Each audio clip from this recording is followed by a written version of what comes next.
Halo, saya Alexandro Saragi dengan NPM 2314071091. Di sini saya ada tugas dari Bapak Dr. Marilita Ambanoa, STP MSc, yaitu tentang membuat video tentang presentasi motor bakar yang di dalamnya ada yaitu motor bakar 4 tak bensin, yang kedua motor bakar 4 tak 2 tak bensin, yang ketiga ada motor bakar 4 tak diesel, yang keempat ada sistem saluran atau penyaluran bahan bakar bensin dan diesel, yang kelima ada sistem kelistrikan dan pendinginan, dan yang terakhir ada sistem transmisi dan pelumasan. Jadi mohon saksikan video saya. Terima kasih.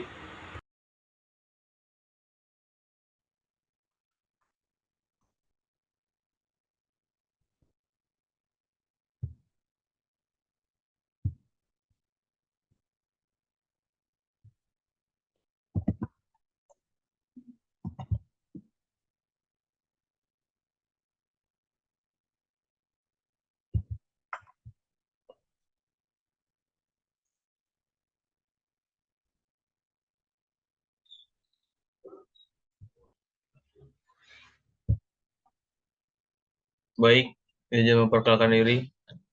Nama saya Alexandro Saragi dengan NPM 2314071091. Di sini saya akan presentasi tentang materi motor bakar 4 tak dengan daftar isi yaitu pengertian komponen motor bakar 4 tak, langkah kerja motor bakar 4 tak, dan kasus pada motor bakar 4 tak. Apa sih motor bakar itu? Motor bakar merupakan salah satu jenis mesin penggerak yang banyak dipakai dengan memanfaatkan energi kalor dari proses pembakaran menjadi energi mekanik. Motor bakar merupakan salah satu jenis mesin kalor yang proses pembakarannya terjadi dalam motor bakar itu sendiri, sehingga gas pembakaran yang terjadi sekaligus sebagai fluida kerjanya. Pengertian motor bakar 4 tak. Mesin 4 tak adalah mesin yang bekerja melalui 4 proses langkah naik turun piston untuk menghasilkan tenaga kerja. Itu sebabnya disebut 4 tak, karena mesin tersebut membutuhkan 4 langkah kerja untuk satu kali proses. 4 langkah tersebut meliputi langkah hisap, langkah kompresi, langkah tenaga, dan langkah buang. Secara keseluruhan, memerlukan 2 putaran poros engkol dalam satu siklus pada mesin diesel atau mesin bensin. Komponen-komponen pada mesin motor 4 tak. Yang pertama, kepala silinder. Head cylinder atau kepala silinder adalah blok mesin bagian atas yang memiliki fungsi bermacam-macam, dari mulai sebagai tempat pembakaran bensin juga sebagai tempat mekanisme katup bekerja. Yang kedua, blok silinder. Blok silinder adalah komponen yang secara fisik memiliki kesamaan dengan kepala silinder, karena berbentuk agak kotak yang dipenuhi dengan sirip udara. Fungsi blok silinder yaitu sebagai rumah utama sebuah mesin. Ini karena gerakan naik turun piston berlangsung di komponen ini. Yang ketiga ada bak transmisi. Bak transmisi atau blok transmisi adalah komponen yang paling besar pada mesin sepeda motor. Fungsi blok transmisi adalah sebagai housing bagi sebagian besar komponen mesin sepeda motor, seperti kopling, force engkol, magnet and spool, gearbox, dan engkolan mesin. Yang keempat yaitu piston. Piston berfungsi untuk mengubah volume di dalam silinder. Perubahan volume ini akan menimbulkan efek vakum dan kompresi yang digunakan untuk pembakaran secara berkelanjutan. Yang kelima, cincin piston atau ring piston. Cincin piston atau ring piston adalah komponen berbentuk lingkaran yang terletak di bagian samping luar piston. Fungsinya ada dua, yakni untuk mencegah kebocoran kompresi dan mencegah oli dari poros engkol masuk ke ruang bakar.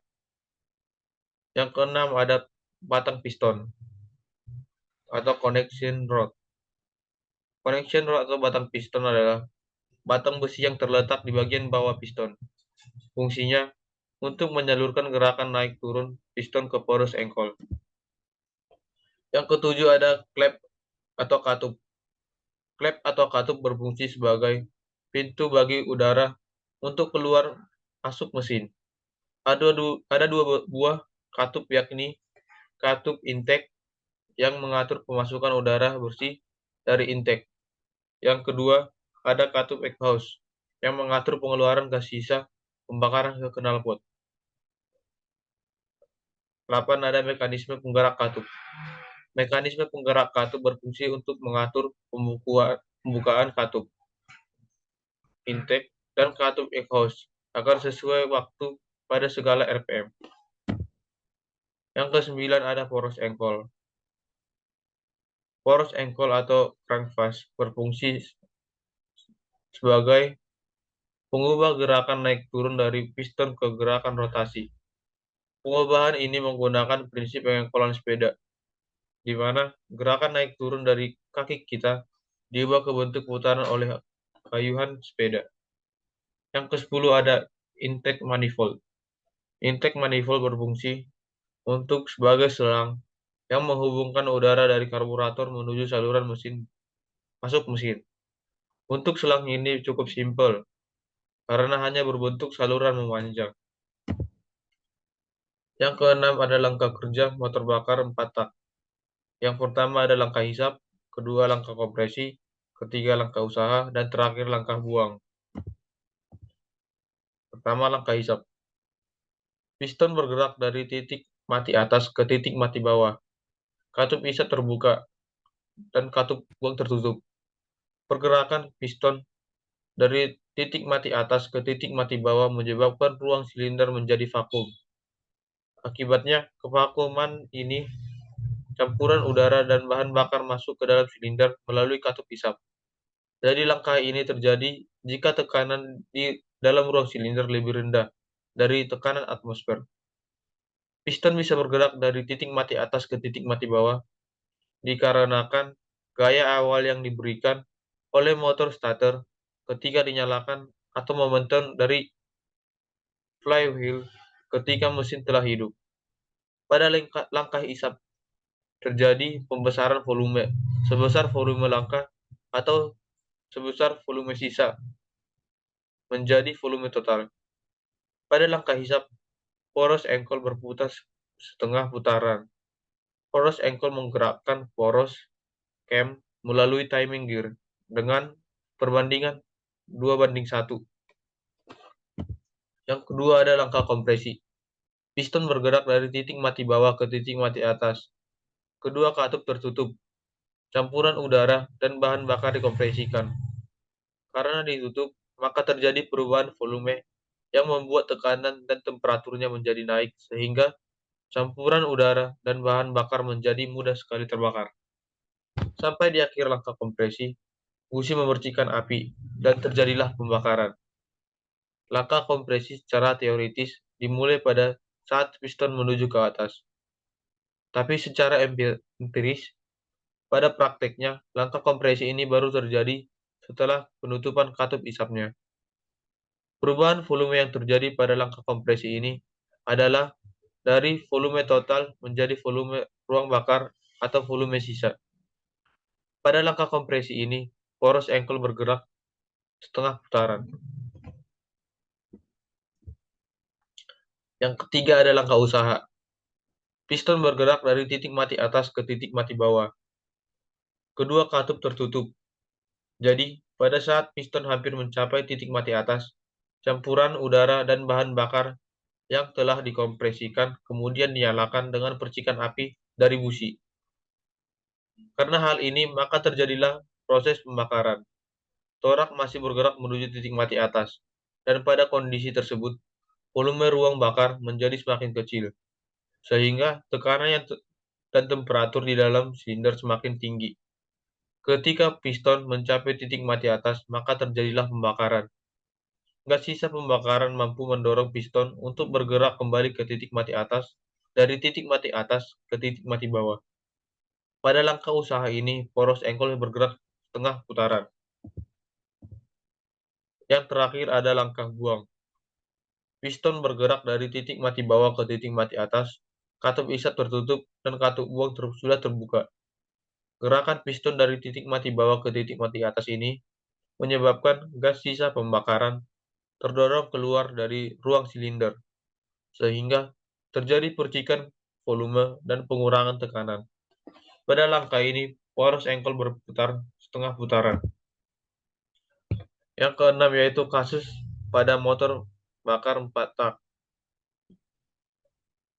yaitu ring piston yang melemah bisa menjadi penyebab sepeda motor 4 tak bocor. Biasanya ring piston lemah disebabkan karena pelumasan dan juga masa pakainya. Ring piston berfungsi sebagai untuk penjaga kompresi dan juga menyapu oli di dinding silinder agar tidak masuk ke ruang bakar. Kalau ring piston sudah melemah, sudah pasti kompresi menurun. Oli juga menyelinap keluar ke ruang bakar dan akhirnya ikut terbakar. Hal yang biasanya terjadi pada motor 4 tak yaitu motor yang ngebul atau ngasap atau banyak yang keluar asap dari knalpotnya. Hal itu terjadi karena oli masuk ke ruang pembakaran sehingga membakar oli dan akhirnya motor ngebul atau banyak asap. Cukup sekian presentasi dari saya ucapkan terima kasih.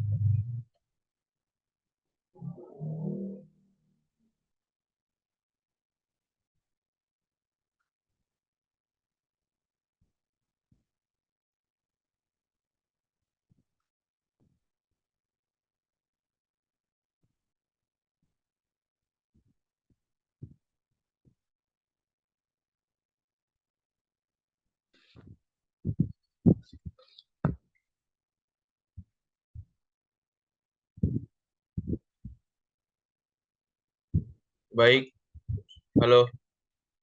Perkenalkan nama saya Alexandro Saragi dengan NPM 2314071091. Di sini saya akan mempresentasikan tentang materi motor bakar 2 tak. Dengan daftar isi yaitu pengertian motor bakar 2 tak, sejarah motor bakar 2 tak, komponen-komponen motor bakar 2 tak, cara kerja atau langkah kerja motor bakar 2 tak, kelebihan dan kekurangan motor 2 tak, dan terakhir ada kesimpulan. Pengertian motor bakar 2 tak. Motor bakar 2 tak adalah mesin pembakaran internal yang menyesuaikan satu siklus kerja, yaitu langkah isap, kompresi, pembakaran, dan buang dalam 2 langkah piston. Ini berbeda dengan mesin 4 tak yang memerlukan 4 langkah piston untuk menyelesaikan satu siklus kerja. Selanjutnya ada sejarah motor bakar 2 tak. Motor 2 tak memiliki sejarah yang panjang, yang bermula pada akhir abad ke-19. Mesin ini pertama kali dikembangkan oleh insinyur asal Jerman, yaitu Karl Benz, yang merancang konsep dasar dari mesin pembakaran dalam. Namun, mesin 2 tak seperti yang dikenal saat ini lebih banyak dikaitkan dengan Sir Douglas Clark, yang pada tahun 1879 menciptakan versi mesin 2 tak yang lebih efisien dan praktis. Yang selanjutnya yaitu ada komponen-komponen motor bakar 2 tak. Yang pertama yaitu ada mesin blok atau blok mesin, yaitu bagian utama yang menampung semua komponen mesin. Blok ini menampung ruang pembakaran serta berbagai saluran seperti intake, exhaust, dan transfer port. Yang kedua ada heat cylinder, yaitu bagian atas dari silinder yang menutup ruang pembakaran. Pada motor 2 tak, heat cylinder biasanya juga dilengkapi dengan lubang untuk pemasangan busi. Yang ketiga ada piston.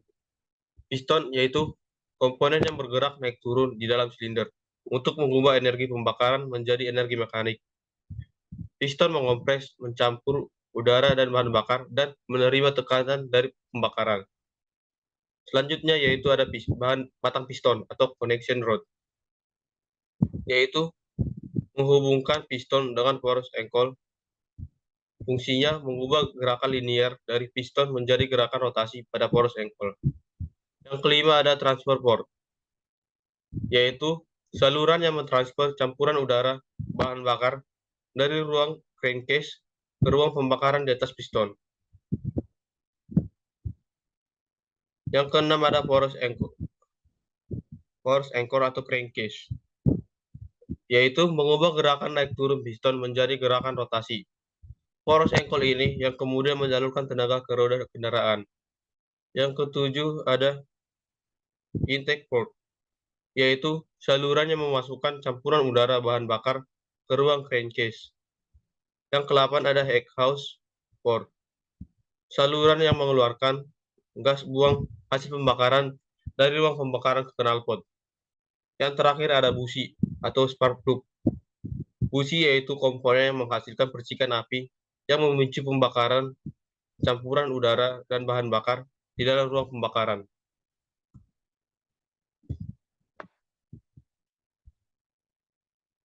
Langkah kerja pada motor bakar mesin 2 tak yaitu langkah yang pertama. Piston bergerak ke titik mati bawah atas dari titik mati atas ke titik mati bawah. Saat bergerak dari titik mati atas ke titik mati bawah, piston akan menekan ruang bilas yang berada di bawahnya. Semakin jauh piston meninggalkan titik mati atas menuju titik mati bawah, akan semakin meningkat pula tekanan di ruang bilas. Pada titik tertentu, piston atau ring piston akan melewati ruang pembuangan gas dan lubang pemasukan gas. Posisi masing-masing lubang bergantung dari desain perancang. Umumnya, ring piston akan melewati lubang pembuangan terlebih dahulu. Pada saat ring piston melewati aliran atau pembuangan, gas di dalam ruang bakar keluar melalui lubang pembuangan.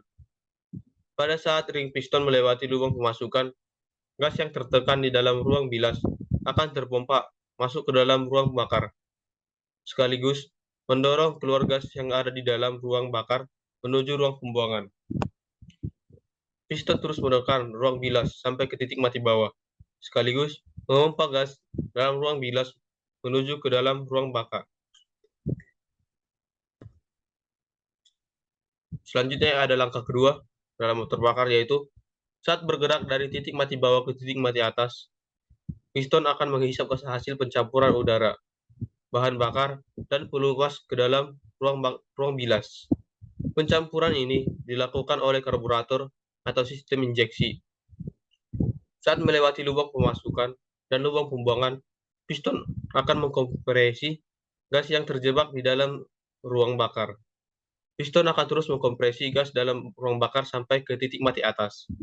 Beberapa saat sebelum piston ke titik mati atas atau pada mesin bensin busi akan menyala, sedangkan pada mesin diesel akan menyuntikkan bahan bakar. Untuk membakar gas dalam ruang bakar, waktu nyala busi atau penyuntikan bahan bakar tidak terjadi saat piston masuk ke titik mati atas, melainkan terjadi sebelumnya. Ini dimaksudkan agar puncak tekanan akibat pembakaran di dalam ruang bakar bisa terjadi saat piston mulai bergerak dari titik mati atas ke titik mati bawah, karena proses pembakaran membutuhkan waktu untuk bisa membuat gas terbakar dengan sempurna oleh nyala api, busi, atau dengan suntikan bahan bakar. Selanjutnya ada kelebihan dan kekurangan mesin 2 tak. Yang pertama ada kelebihan mesin 2 tak. 1. Tenaga yang lebih besar. Mesin 2 tak menghasilkan tenaga yang lebih besar dibandingkan mesin 4 tak dengan kapasitas yang sama. Karena dalam setiap putaran force anchor yang terjadi siklus pembakaran.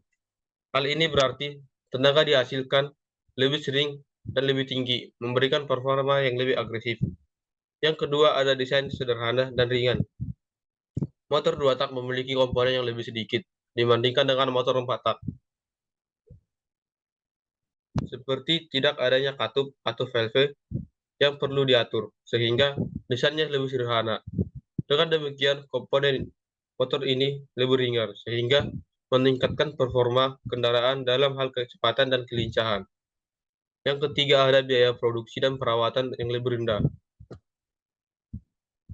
Biaya produksi dan perawatan lebih rendah karena komponen yang lebih sedikit dan desain yang lebih sederhana. Biaya produksi motor dua tak lebih rendah. Hal ini juga membuat perawatan lebih mudah dan murah, karena tidak banyak bagian yang memerlukan pengaturan dan pergantian secara rutin. Yang keempat adalah ukuran kompak, akselerasi, dan cepat.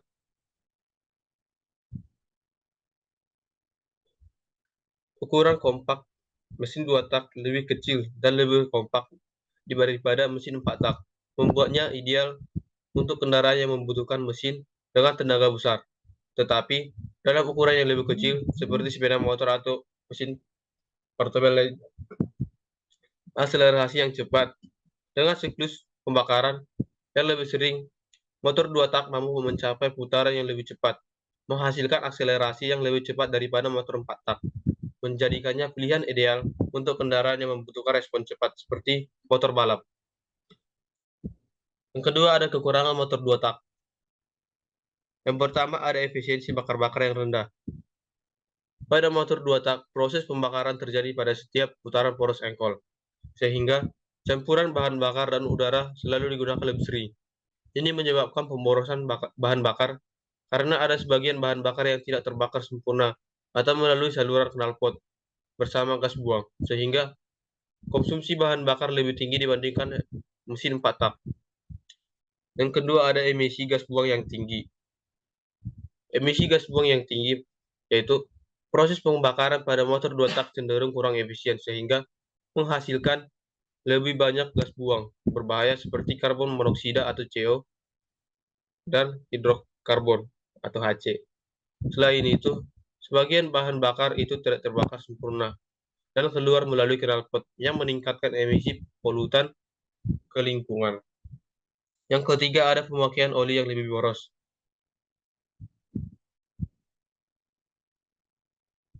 Motor dua tak menggunakan sistem pelumasan dengan mencampurkan oli langsung ke dalam bahan bakar, sehingga oli tersebut terbakar selama proses pembakaran. Ini menyebabkan konsumsi oli menjadi lebih boros, karena oli harus terus-menerus ditambahkan ke dalam campuran bahan bakar. Berbeda dengan 4 tak yang memiliki sistem pelumasan terpisah. Yang keempat adalah masa pakai yang lebih pendek. Karena setiap putaran poros engkol melibatkan proses pembakaran, komponen mesin motor 2 tak bekerja lebih keras dan lebih cepat haus, seperti piston, cincin piston, dan dinding silinder. Gesekan yang lebih tinggi dan proses pembakarannya lebih sering dapat menyebabkan mesin motor 2 tak memiliki umur yang pakai yang lebih rendah dibandingkan yang 4 tak. Yang kelima ada kurang efisien pada putaran mesin rendah. Motor 2 tak tidak bekerja dengan baik pada putaran mesin rendah.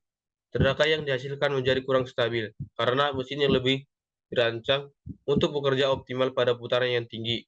Hal ini membuat performanya kurang efisien saat digunakan dengan kecepatan rendah atau kondisi beban yang ringan. Contoh-contoh motor bakar dua tak yaitu satu ada RX King, Yamaha FixR, Suzuki Satria 120, Yamaha RXZ, Suzuki RGR 150, dan Yamaha TJM. Kesimpulan yang didapat dari praktikum ini yaitu motor dua tak mempunyai dua langkah pembakaran, yaitu hisap kompresi dan gas buang, usaha gas buang. Yang kedua ada motor bakar ini mempunyai komponen-komponen penting pendukung pembakaran. Proses pembakarannya itu satu, ada blok mesin, heat cylinder, piston, batang piston, transfer port, poros engkol, intake port, exhaust port, dan busi. Yang ketiga ada cara kerja mesin ini dimulai dari fase hisap, kompresi, dan usaha dan buang. Yang keempat, perawatan mesin dua tak harus ekstra karena memiliki ruang pembakaran yang cepat kotor dan rumit daripada mesin bensin. Baik, terima kasih. Sekian dari presentasi saya ucapkan. Sekian dan terima kasih lagi.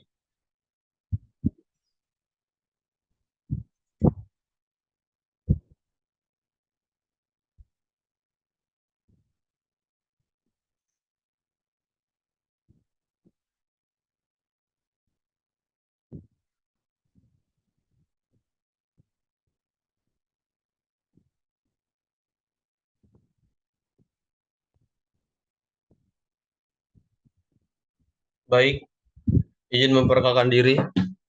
Nama saya Alexandro Saragi dengan NPM 231407191.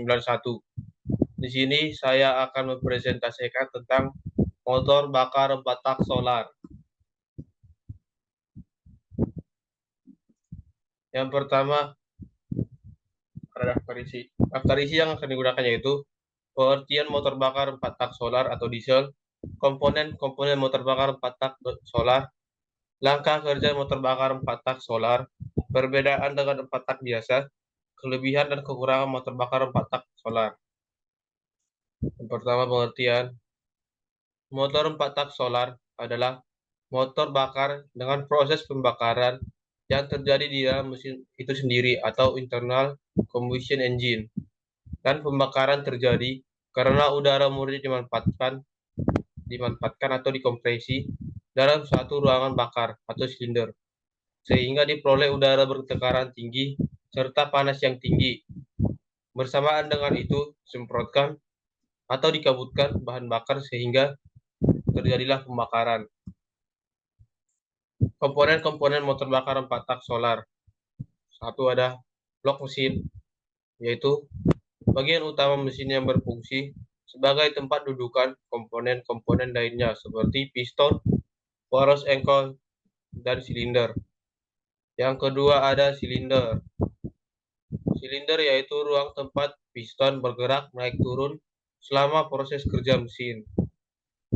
Pada mesin diesel, silinder lebih kuat karena tekanan pembakaran yang lebih tinggi. Ketiga ada piston, yaitu komponen yang bergerak naik turun di dalam silinder. Piston bergerak untuk mengompresi udara selama langkah kompresi dan menerima tekanan pembakaran untuk menghasilkan tenaga. Yang keempat ada poros engkol, yaitu poros yang mengubah gerakan naik turun piston menjadi gerakan putar yang akhirnya akan disalurkan ke sistem transmisi. Kelima ada katup hisap dan katup buang. Katup hisap memungkinkan udara masuk ke silinder, sedangkan katup buang mengeluarkan gas sisa pembakaran dari silinder selama langkah buang. Keenam ada injektor bahan bakar, yaitu komponen yang bertugas untuk menyemprotkan bahan bakar diesel ke dalam silinder pada tekanan tinggi selama langkah kompresi. Keenam ada pendingin udara tekan. Pendingin udara tekan digunakan untuk mendinginkan udara dari turbocharger sebelum masuk ke silinder, sehingga meningkatkan efisiensi pembakaran. Langkah kerja motor bakar 4 tak solar. Satu, katup masuk terbuka sebelum mulai langkah hisap. Volume di dalam silinder akan bertambah. Tekanan turun lebih kecil dari tekanan udara luar atau vakum, menyebabkan udara masuk ke dalam silinder melalui katup hisap. Kedua, katup masuk dan katup buang akan menutup. Volume silinder mengecil dan temperatur serta tekanan udara kompresi akan bertambah. Beberapa saat sebelum akhir langkah kompresi, bahan bakar diinjeksikan ke dalam silinder dan menghasilkan ledakan.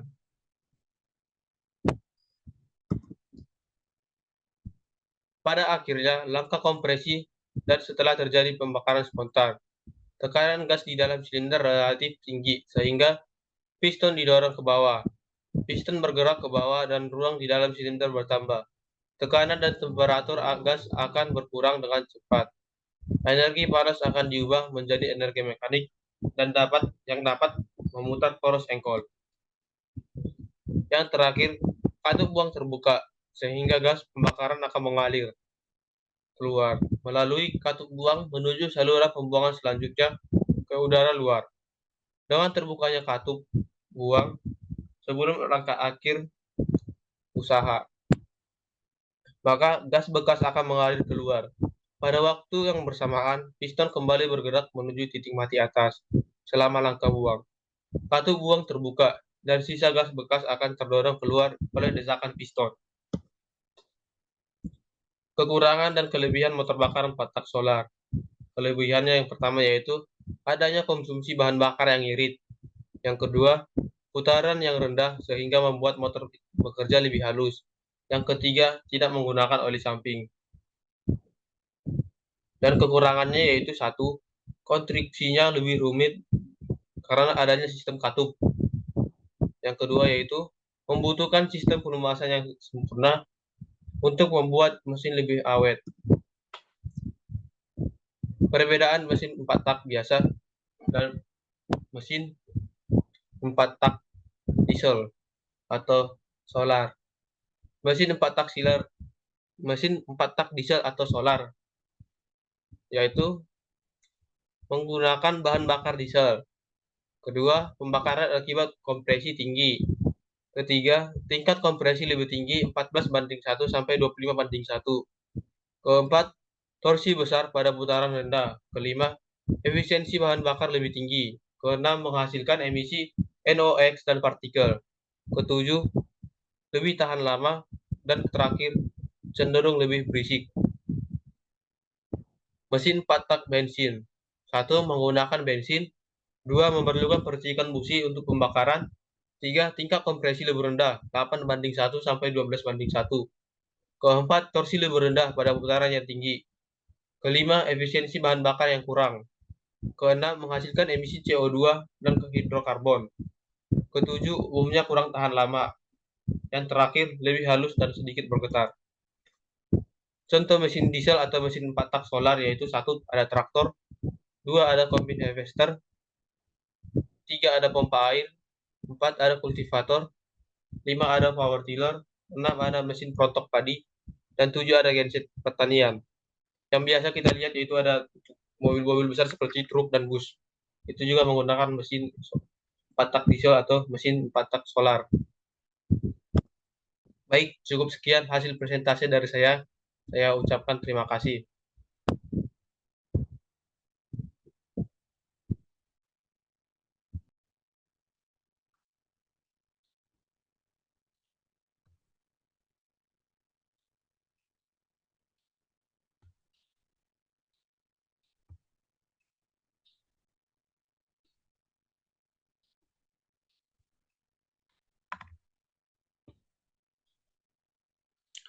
Baik, izin memperkenalkan diri, nama saya Alexandro Saragi dengan NPM 2314071091. Di sini saya akan mempresentasikan tentang materi sistem penyaluran bahan bakar bensin dan diesel. Dengan daftar isi satu pengertian motor bakar, selanjutnya yaitu sistem penyaluran bahan bakar bensin, sistem penyaluran bahan bakar diesel, komponen penyaluran bahan bakar bensin, komponen penyaluran bahan bakar diesel, langkah kerja sistem penyaluran motor bakar bensin, langkah kerja sistem motor bakar diesel, dan fungsi sistem penyaluran motor bakar. Yang pertama, apa sih motor bakar itu? Motor bakar adalah mesin yang mengubah energi kimia dari bahan bakar menjadi energi mekanik melalui proses pembakaran. Pada motor bakar, bahan bakar dicampurkan dengan udara dan kemudian dibakar melalui gas panas yang mendorong komponen seperti piston atau turbin untuk menghasilkan gerakan.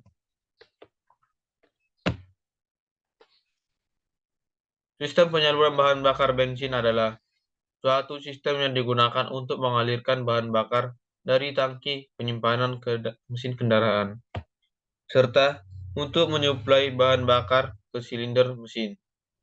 Dan pada saat pengoperasiannya, bahan bakar dan udara harus berada dalam proporsi atau tekanan yang benar atau yang sama.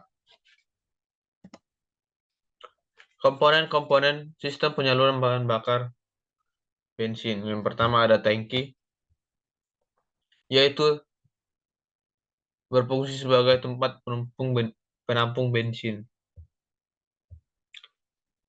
Biasanya, tangki terbuat dari bahan baja atau plastik tahan korosi, yang dilengkapi dengan tutup tangki yang kedap udara untuk mencegah uap bensin keluar dan menjaga tekanan di dalam tangki.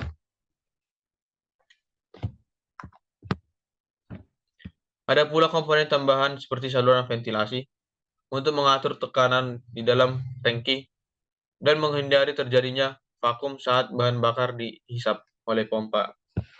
Yang kedua ada karburator yang berfungsi sebagai pengumpul dan pencampur udara serta bahan bakar dari kendaraan. Cara kerjanya yaitu udara dari luar akan masuk ke turtle valve yang dikendalikan oleh pedal gas. Di dalam karburator, bahan bakar akan dihisap dan bercampur dengan udara di venturi, yaitu bagian sempit pada karburator yang menciptakan tekanan rendah sehingga bensin dapat terhisap. Karburator juga dilengkapi dengan berbagai jet yang mengatur jumlah bahan bakar sesuai dengan beban dan kecepatan mesin. Yang ketiga ada pompa bensin yang berfungsi untuk mengalirkan bensin dari tangki ke ruang bakar. Pompa bensin ada dua, yaitu pompa mekanis dan elektrik.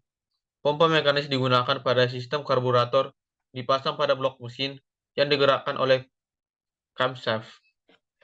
Yang kedua ada pompa elektrik. Pada sistem injeksi bahan bakar, pompa ini diletakkan di dalam tangki bahan bakar atau di luar tangki dan bekerja dengan tenaga listrik untuk memberikan tekanan yang cukup tinggi. Yang ketiga ada filter bensin yang berfungsi untuk menyaring kotoran yang terdapat di aliran bensin. Filter ini terbuat dari bahan penyaring halus yang mampu menangkap kotoran seperti debu, karat, atau sedimen dari bahan bakar. Kotoran tersebut dapat mengganggu kinerja mesin jika tidak disaring. Filter biasanya diletakkan di antara tangki bahan bakar dan pompa bensin, namun ada juga yang diletakkan di dekat mesin. Yang kelima ada delivery pipe yang berfungsi untuk menampung bensin yang dipompa oleh pompa bensin. Pipa ini menyalurkan delivery pipe atau pipa pengirim. Pipa pengirim ini menyalurkan bahan bakar yang telah diberi tekanan oleh pompa bensin menuju injektor yang akan menginjeksikan bahan bakar ke ruang bakar. Pada beberapa kendaraan, delivery pipe atau pipa pengirim juga berfungsi sebagai penghubung bagi semua injektor di dalam satu rel atau jalur. Yang keenam ada busi. Seperti yang kita tahu, busi memiliki fungsi yang untuk memercikkan api atau memantik api di dalam sistem pembakaran. Saat mesin berada ke kompresi, busi menerima tekanan tinggi dari ignition coil yang kemudian menciptakan percikan api di antara elektroda busi. Percikan api ini memulai proses pembakaran bahan bakar dan udara di dalam ruang bakar. Kondisi busi sangat penting untuk kinerja mesin, karena busi yang kotor atau rusak dapat menyebabkan pembakaran yang tidak efisien atau mesin mogok.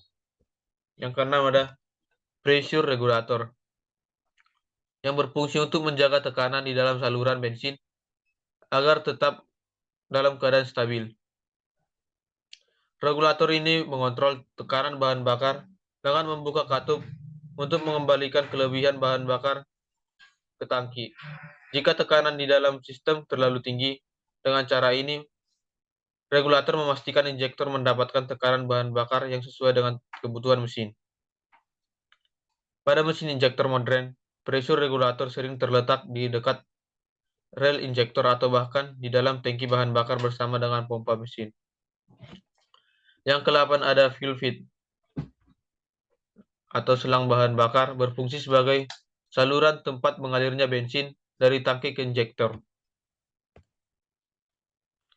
Biasanya berupa selang atau pipa yang tahan terhadap tekanan dan suhu tinggi, serta terbuat dari bahan bakar yang tahan terhadap bensin yang mencegahnya dari kebocoran. Yang terakhir atau ke-9 ada return feed atau saluran pengembalian bahan bakar. Merupakan selang untuk mengalirkan sisa bensin kembali menuju tangki saat terjadi kelebihan tekanan. Saluran ini menghubungkan delivery pipe ke tangki. Setelah bahan bakar melewati injektor dan regulator tekanan, bahan bakar yang berlebih dan tidak diperlukan oleh mesin akan dialirkan kembali melalui return feed. Hal ini bertujuan untuk menjaga suhu bahan bakar tetap dingin dan menghindari tekanan yang berlebih pada sistem bahan bakar. Langkah kerja sistem penyaluran bahan bakar bensin yaitu proses dimulai dengan mengisi bensin ke dalam tangki bahan bakar kendaraan, biasanya melalui nozzle pompa bensin. Setelah diisi, pompa bahan bakar atau biasanya pompa listrik menarik bensin dari tangki dan mengalirkannya ke sistem dengan tekanan yang tepat, memastikan aliran yang konsisten ke komponen berikutnya. Sebelum mencapai injektor, bensin melewati filter bahan bakar. Filter ini berfungsi untuk menyaring kotoran, partikel, dan kontaminan lainnya yang dapat merusak sistem injeksi mesin. Bensin yang sudah bersih disemprotkan oleh injektor ke dalam saluran masuk dan ruang bakar dalam bentuk kabut halus. Ini memungkinkan campuran bensin dan udara bercampur dengan baik. Di ruang bakar, campuran udara dan bensin dibakar oleh busi atau spark plug yang menghasilkan percikan api untuk memulai pembakaran. Pembakaran tersebut menghasilkan energi panas dan tekanan yang menggerakkan piston di dalam sistem silinder atau di dalam silinder. Gerakan piston ini memutar crankshaft yang akhirnya menggerakkan kendaraan. Yang selanjutnya ada penyaluran bahan bakar diesel. Mesin diesel adalah sejenis pembakaran dalam. Lebih spesifik lagi, sebuah mesinnya pemicu kompresi. Di dalam bahan bakar dinyalakan oleh suhu tinggi gas yang dikompresi dan bukan oleh alat berenergi lain. Mesin diesel sering digunakan oleh sarana angkutan yaitu salah satunya digunakan pada kapal yang mempunyai kapasitas mesin besar dan tenaga yang besar. Sistem bahan bakar diesel atau mesin diesel adalah jenis mesin dengan karakteristik performa yang handal dengan pemakaian bahan bakar yang irit. Karena keiritannya itu, mesin diesel banyak diaplikasikan pada jenis mobil niaga seperti truk hingga bus besar. Ada dua sistem penyalurannya yaitu sistem common rail dan konvensional. Selanjutnya ada komponen-komponen sistem penyaluran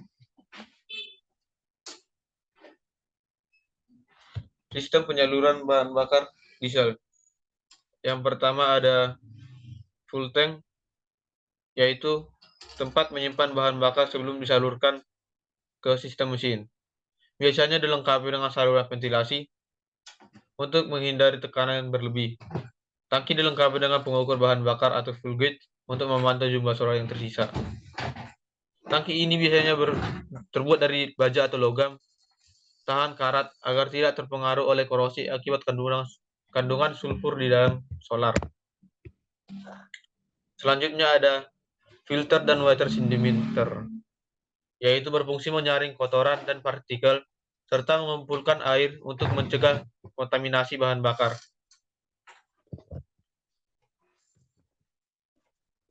Filter solar terbuat dari bahan penyaring yang halus agar mampu menangkap partikel berukuran mikroskopis.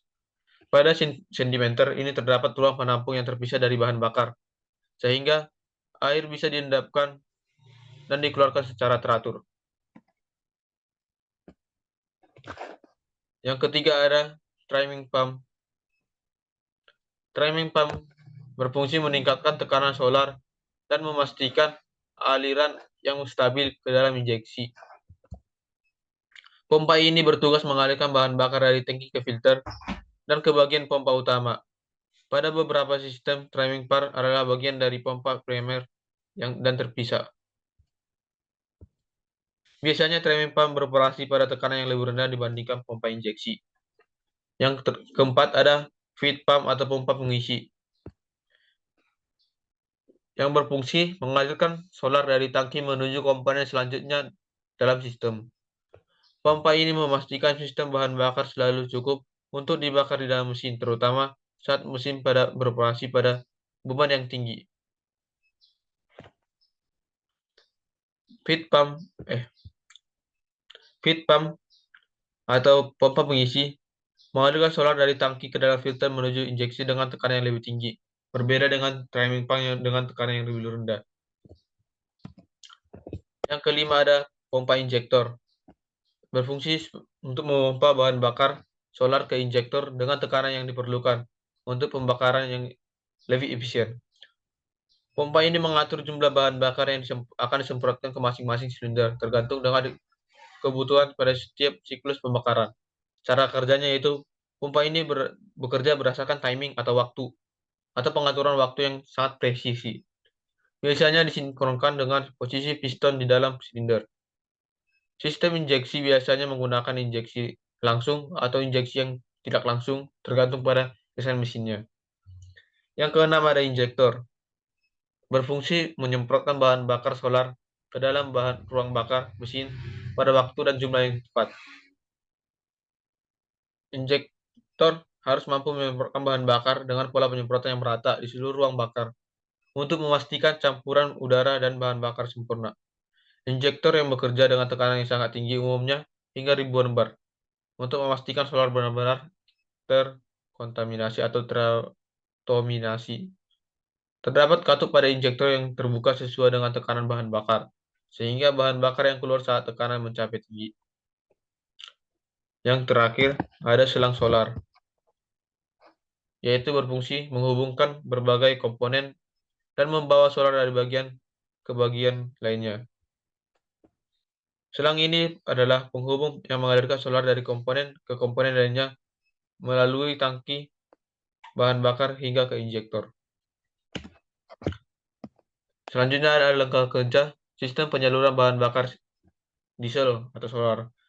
Bahan bakar diesel akan masuk ke dalam tangki, di mana ia akan ditampung sebelum digunakan oleh mesin. Pompa primer berfungsi menarik bahan bakar dari tangki dan mengalirkannya ke pompa bertekanan tinggi. Pompa ini memastikan bahwa sistem bahan bakar terisi dan berfungsi dengan baik. Pompa ini meningkatkan tekanan bahan bakar secara signifikan, mengalirkannya ke rel injeksi. Tekanan yang tinggi diperlukan untuk memastikan injeksi yang efisien ke ruang bakar. Bahan bakar bertekanan tinggi disalurkan ke injektor melalui rel. Rel injeksi mendistribusikan bahan bakar ke semua injektor dalam sistem. Injektor menyemprotkan bahan bakar ke ruang bakar dalam bentuk kabut halus. Ini memudahkan pencampuran bahan bakar dalam udara untuk memproses pembakaran yang lebih efisien. Bahan bakar diesel terbakar akibat kompresi yang tinggi di dalam ruang bakar tanpa perlu busi. Proses ini menghasilkan energi panas dan tekanan yang menggerakkan piston dan menghasilkan tenaga yang untuk menggerakkan kendaraan. Yang terakhir adalah tujuan. Tujuan sistem penyaluran bahan bakar yaitu 1. Untuk mengalirkan bahan bakar dari tangki sampai ke ruang bakar. 2. Mengatur jumlah bahan bakar yang dikabutkan. 3. Mengatur saat pengkabutan yang tepat. 4. Mengatur lamanya pengkabutan. 5. Untuk mengabutkan bahan bakar dan memasukkan ke dalam silinder. 6. Mendistribusikan bahan bakar yang telah ditakar ke setiap silinder. Baik, cukup sekian hasil presentasi saya pada hari ini. Untuk waktunya saya ucapkan terima kasih.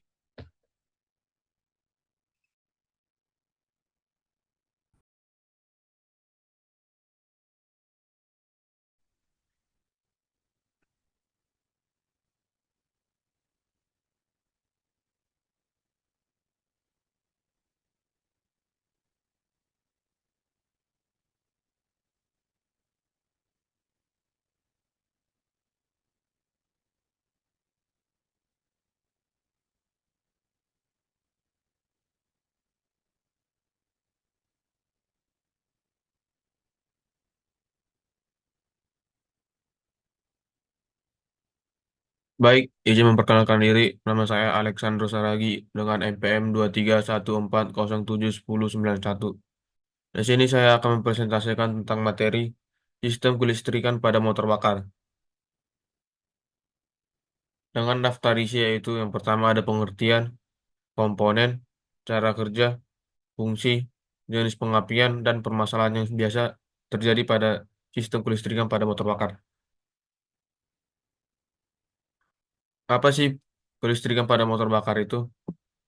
Kelistrikan, kelistrikan pada motor bakar merupakan sistem yang berfungsi untuk mendukung pengoperasian berbagai komponen penting pada mesin, terutama dalam hal penyediaan tenaga listrik yang diperlukan untuk proses pengapian, starter, dan pengisian baterai.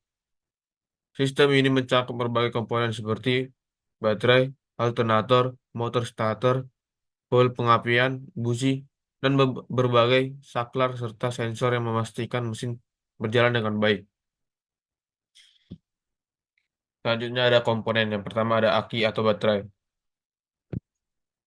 Fungsi aki yaitu menyimpan dan menyuplai energi listrik ke berbagai komponen listrik pada kendaraan, termasuk sistem pengapian, starter, lampu, dan ECU.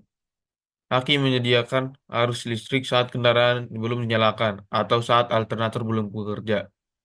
Yang kedua ada motor starter, yaitu mengubah energi listrik dari aki menjadi energi mekanis untuk memutar poros engkol mesin, sehingga mesin dapat memulai beroperasi. Motor starter hanya berfungsi untuk menghidupkan mesin. Setelah mesin hidup, sistem ini tidak lagi digunakan.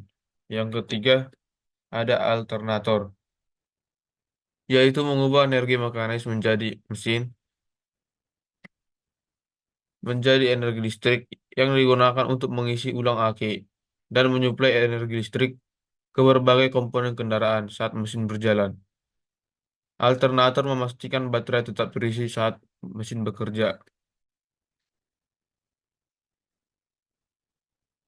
Yang keempat ada regulator. Regulator tegangan yang dihasilkan oleh alternator agar tetap stabil dan sesuai dengan kebutuhan sistem kelistrikan kendaraan, biasanya sekitar 12-13 volt. Tanpa regulator, tegangan yang dihasilkan alternator bisa terlalu tinggi atau rendah, yang dapat merusak komponen listrik.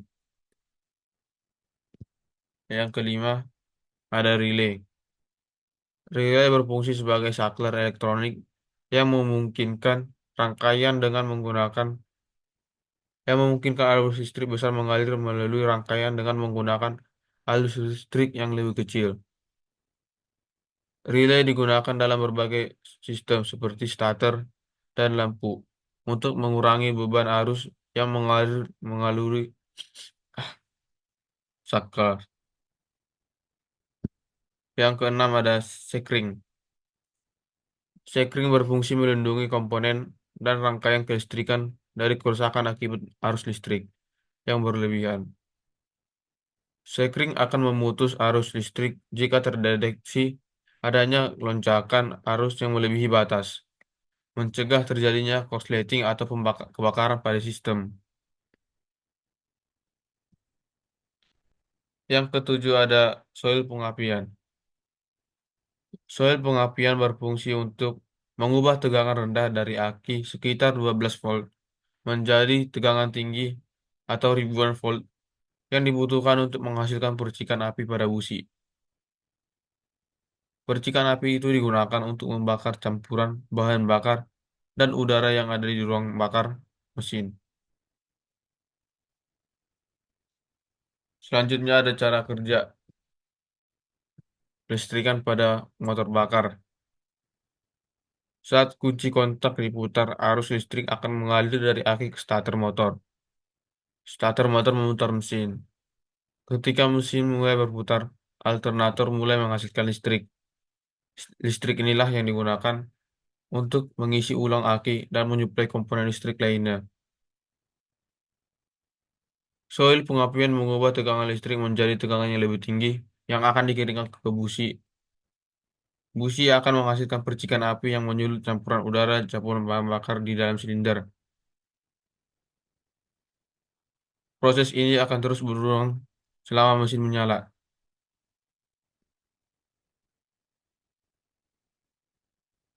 Yang selanjutnya ada fungsi kelistrikan pada motor bakar. Yang pertama yaitu berfungsi sebagai sistem starter. Sistem starter bertugas untuk memulai atau menyalakan mesin. Ketika pengemudi memulai atau kita memulai memutar kunci yang ada pada posisi start, motor starter akan menerima arus listrik dari aki. Motor starter kemudian mengubah energi listrik menjadi energi mekanis yang memutar force engkol pada mesin, sehingga mesin dapat memulai siklus pembakarannya. Komponen utama yang ada dalam sistem starter termasuk yaitu aki, relay, starter, dan motor starter. Yang kedua ada sistem penerangan dan sinyal. Fungsi dari sistem penerangan dan sinyal ini yaitu sistem ini menyediakan penerangan yang diperlukan untuk keselamatan dan visibilitas, terutama saat berkendara di malam hari atau kondisi yang buruk. Selain lampu, selain lampu utama atau headlamp, sistem ini juga mencakup lampu lain seperti lampu sein, lampu rem, lampu indikator di dashboard, dan lainnya. Sistem sinyal memberikan informasi kepada pengemudi lain tentang niat pengendara, seperti berbelok atau berhenti, seperti juga mengerem. Jika tidak ada lampu ini, mungkin telah terjadi banyak kecelakaan, seperti sedang mengerem tapi tidak ada tanda-tanda, mungkin akan ditabrak dari belakang, begitu. Sistem ini sangat penting untuk komunikasi antara pengemudi dan penjaga untuk menjaga keamanan di jalan raya. Selanjutnya ada yaitu sistem pengapian atau ignition. Fungsi sistem pengapian yaitu bertugas untuk menghasilkan percikan api yang ada di busi, yang kemudian membakar campuran udara dan campuran bahan bakar yang ada di ruang bakar mesin atau ruang silinder. Komponen utama dari sistem ini adalah sel pengapian, distributor, busi, dan aki. Sistem ini sangat penting karena tanpa percikan api yang sangat penting karena percikan api yang tepat, yang tidak tepat, mesin tidak akan bisa bekerja dengan efisien atau bahkan tidak bisa menyala. Sistem pengapian ini merupakan salah satu yang paling penting karena tanpa adanya percikan api mungkin motor tidak akan hidup dan sistem pembakaran juga akan berhenti. Yang keempat ada sistem kontrol elektronik atau ECU. Sistem kontrol elektronik adalah otak elektronik dari kendaraan modern. Sistem ini mengontrol berbagai fungsi mesin seperti waktu pengapian, injeksi bahan bakar, dan pemantauan berbagai sensor seperti sensor oksigen, sensor suhu, dan sensor tekanan udara. Sistem kontrol elektronik mengumpulkan data dari berbagai sensor dan menyesuaikan parameter mesin secara real time atau secara waktu yang nyata dalam waktu yang nyata untuk meningkatkan efisien bahan bakar, mengurangi emisi, dan menjaga kinerja mesin tetap optimal. Selanjutnya ada sistem pengisian. Sistem pengisian bertugas untuk mengisi ulang daya pada aki dan menyediakan listrik ke seluruh sistem kendaraan saat mesin berjalan. Komponen utama dalam sistem pengisian adalah alternator dan regulator. Alternator mengubah energi mekanis menjadi energi listrik, dan regulator memastikan tegangan yang dihasilkan oleh regulator sesuai dengan kebutuhan sistem kelistrikan kendaraan. Tanpa sistem ini, aki akan cepat habis dan kendaraan tidak dapat berfungsi dengan baik. Jika aki habis seperti yang kelistrikan, mungkin starter, lampu akan mati. Makanya harus rajin memastikan sistem pengisian ini. Yang kedua ada yang terakhir ada sistem pendinginan elektrik. Fungsi dari sistem pendinginan elektrik yaitu menggunakan kipas radiator yang digerakkan oleh motor listrik untuk menjaga suhu mesin tetap dalam kisaran yang aman. Pada kendaraan modern, kipas ini biasanya dikendalikan oleh sistem kontrol elektronik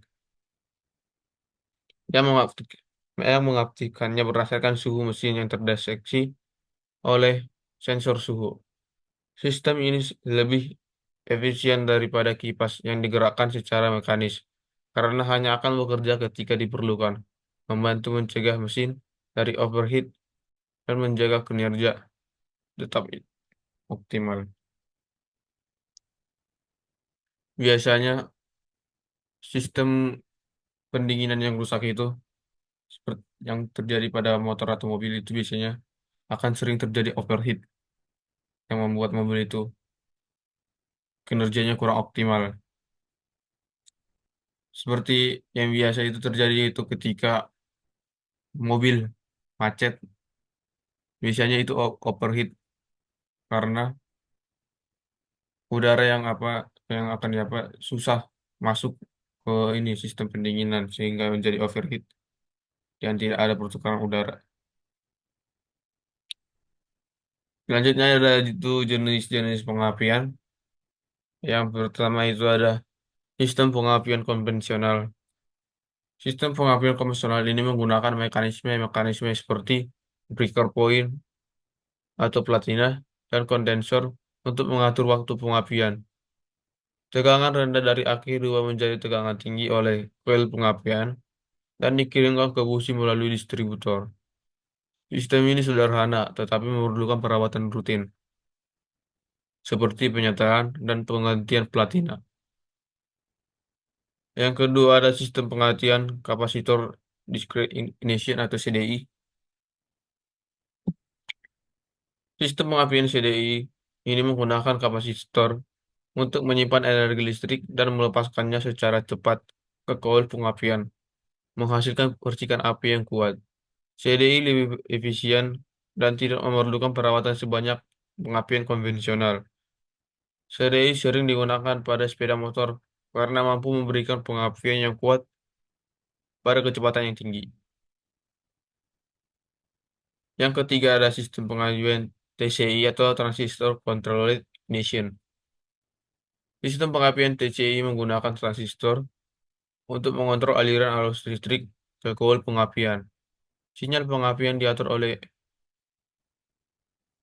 elektronik kontrol elektronik listrikan yaitu berdasarkan data sensor. Sistem ini lebih presisi dibandingkan pengapian konvensional karena menghasilkan atau menghilangkan komponen mekanisme seperti platina sehingga lebih andal dan hemat energi. Yang terakhir ada sistem pengapian elektronik. Sistem pengapian elektronik yaitu berfungsi menghilangkan penggunaan komponen mekanisme seperti platina dan menggunakan sensor untuk mengontrol waktu pengapian. Sistem ini biasanya dikendalikan oleh kontrol elektronik yang memastikan pengapian terjadi pada waktu yang paling tepat dan meningkatkan efisiensi bahan bakar dari kinerja mesin. Selanjutnya yaitu ada permasalahan yang sering terjadi pada kelistrikan pada motor bakar, yaitu yang pertama baterai lemah atau mati. Penyebab utama dari baterai biasanya penyebab utama dari baterai yang mati atau lemah itu umur baterai yang sudah tua atau yang jarang-jarang diganti lah. Penggunaan motor dalam jangka yang waktu lama tanpa pengisian. Ini biasanya terjadi pada orang-orang yang sering lupa ya mengisi atau masalah pada sistem pengisian atau alternator spool tidak berfungsi dengan baik. Makanya kalau baterai lemah atau mati itu perlu dicek kembali apakah ada sistem yang rusak atau belum diganti-ganti. Yang kedua ada kabel dan konektor longgar atau rusak. Penyebab kabel konektor atau longgar dan rusak yaitu kabel kelistrikan bisa putus, lepas atau longgar karena getaran, korosi, dan pemasangan yang tidak tepat. Yang terakhir ada masalah pada koil pengapian. Penyebab pada masalah koil pengapian yaitu koil pengapian yang sudah rusak tidak dapat mengirimkan tegangan tinggi yang cukup ke busi, sehingga busi kadang tidak bisa hidup atau susah hidup. Oke, cukup sekian hasil presentasi dari saya hari ini. Saya ucapkan terima kasih.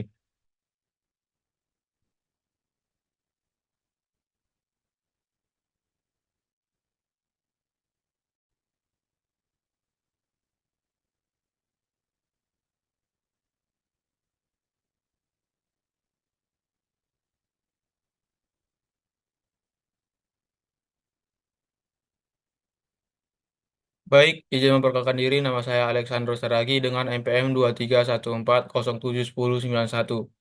Di sini saya akan mempresentasikan tentang materi sistem transmisi dan sistem pelumasan. Yang pertama, sistem transmisi dengan daftar isi yaitu satu pengertian, dua komponen, tiga jenis, empat cara kerja.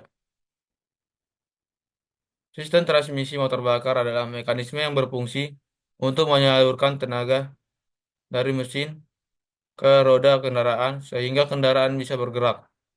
Transmisi juga memungkinkan pengendara untuk mengatur kecepatan dan torsi sesuai dengan kebutuhan, baik untuk akselerasi, kecepatan rendah, ataupun maupun kecepatan tinggi. Adapun jenis-jenis transmisi yaitu satu, transmisi manual.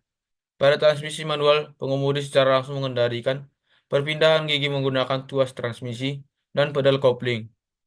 Pengemudi harus menemukan kopling untuk memutus daya mesin ke roda untuk sebelum memindahkan ke gigi.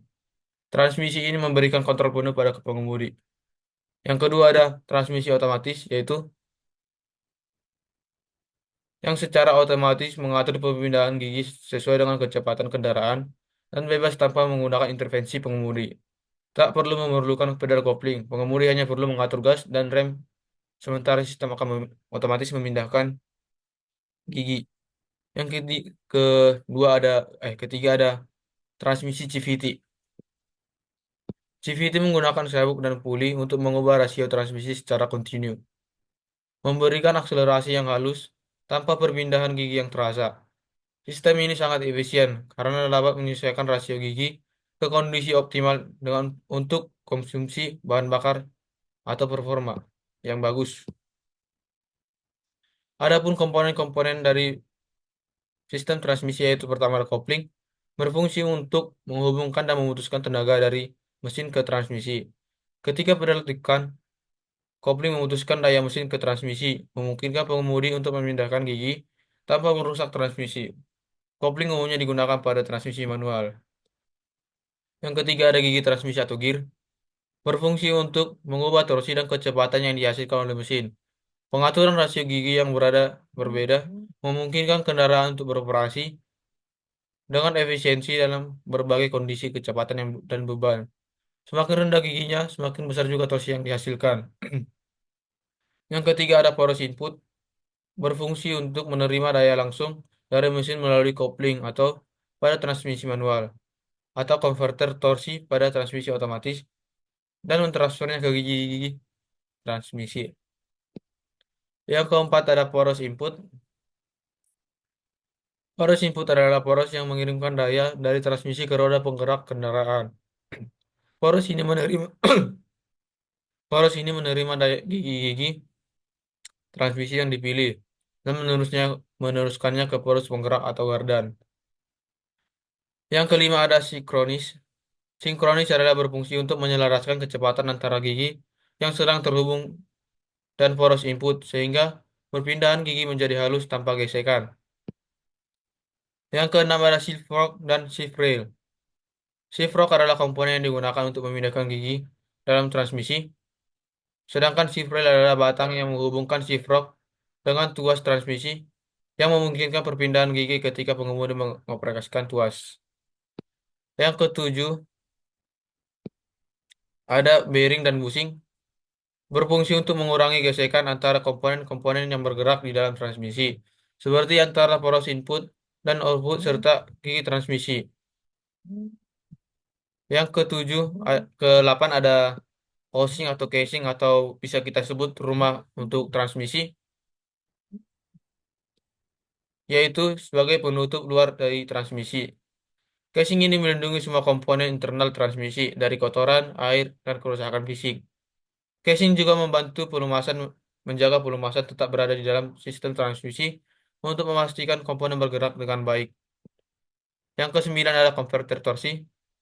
Konverter torsi berguna sebagai transmisi otomatis yang menggantikan kopling. Fungsinya untuk menghubungkan dan memutuskan daya antara mesin ke sistem transmisi. Selanjutnya yang terakhir yaitu ada valve body yaitu berfungsi sebagai komponen di dalam transmisi yang dengan otomatis bertugas untuk mengatur aturan aliran fluida hidrolik ke berbagai komponen di dalam transmisi. Valve body memerintahkan perpindahan gigi dengan menggerakkan tekanan fluida ke kopling dan brake band yang sesuai. Selanjutnya ada cara kerja transmisi manual. Saat pengemudi menekan pedal kopling, kopling bergerak atau terlepas sehingga aliran tenaga dari mesin ke transmisi terputus. Ini memungkinkan pengemudi untuk mengganti gigi tanpa merusak gigi transmisi. Dengan memindahkan tuas transmisi, pengemudi memilih gigi yang diinginkan. Ketika kopling ditekan, poros input berhenti berputar, sementara gigi di dalam transmisi tetap bergerak. Saat gigi dipilih, sinkronis menyamakan kecepatan poros input dalam gigi yang hendak dipilih. Setelah gigi baru dipilih, pedal kopling dilepas, menghubungkan kembali mesin dan transmisi, serta menyalurkan tenaga ke roda. Tenaga yang sudah melewati gigi yang dipilih akan diteruskan ke poros output melalui roda, melalui sistem penggerak poros, sehingga kendaraan bisa bergerak. Pada transmisi manual, gigi rendah digunakan untuk torsi tinggi dan kecepatan rendah, sementara gigi yang lebih tinggi digunakan untuk kecepatan tinggi dan torsi yang lebih rendah.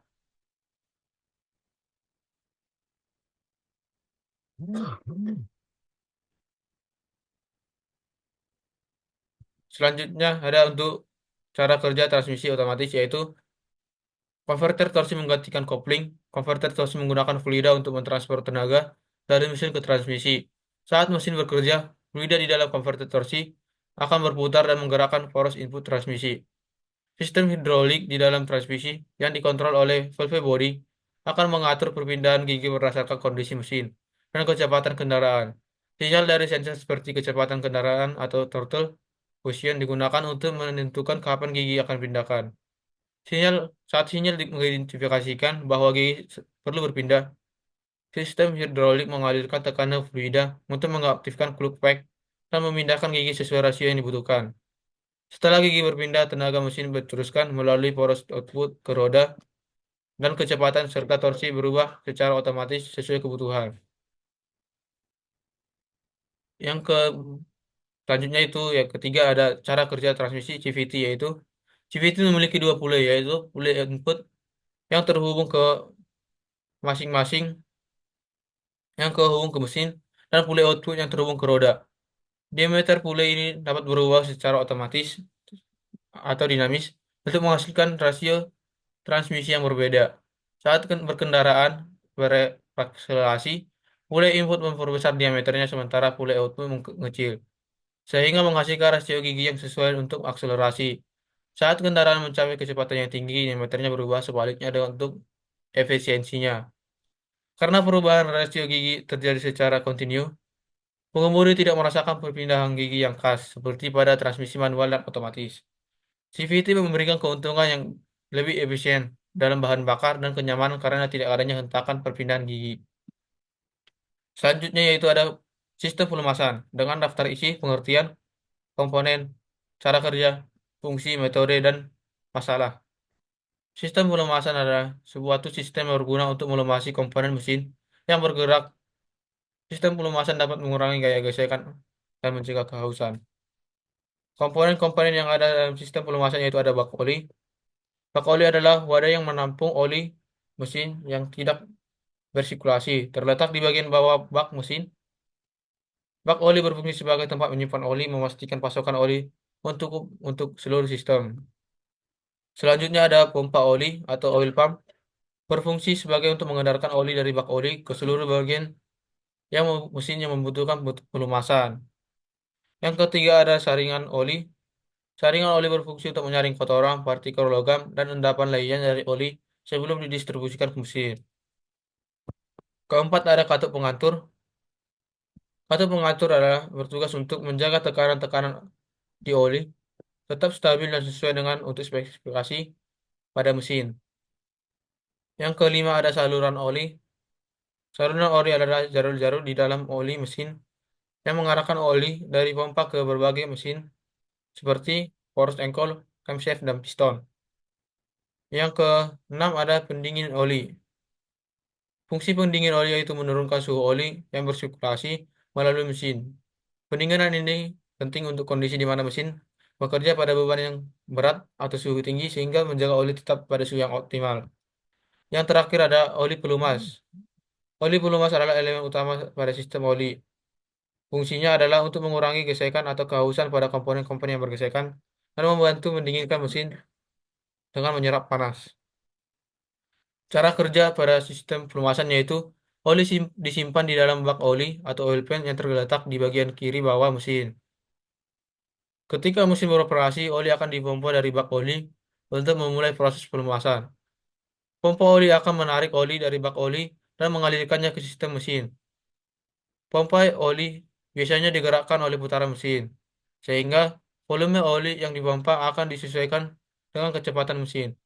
Oli yang dipompa pertama kali akan melalui saluran oli. Di sini kotoran atau partikel yang terbawa oli akan tersaring sehingga hanya oli yang bersih yang didistribusikan ke mesin. Oli yang sudah bersih akan dialirkan melalui saluran oli atau oil grease menuju komponen-komponen mesin seperti crankcase, camshaft, bantalan, piston, dan silinder.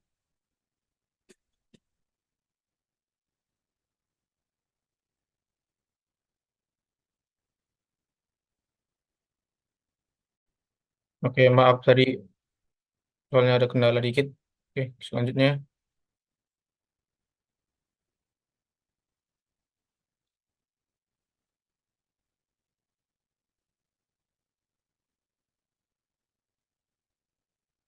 Oke, cara kerja selanjutnya tadi.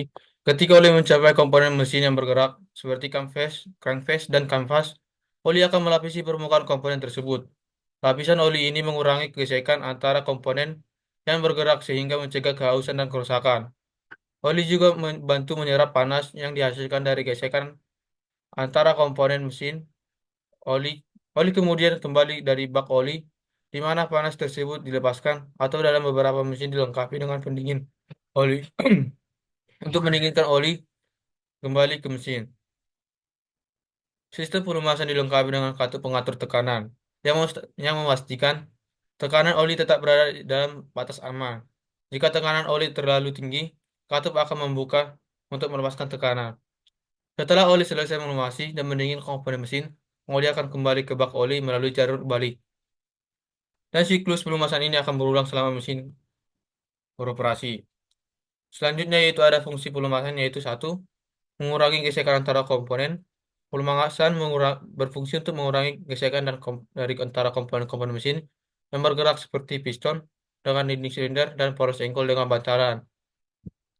Dengan adanya lapisan oli di antara komponen, gesekan akan berkurang, sehingga komponen akan bergerak dengan lancar dan mengurangi kehausan.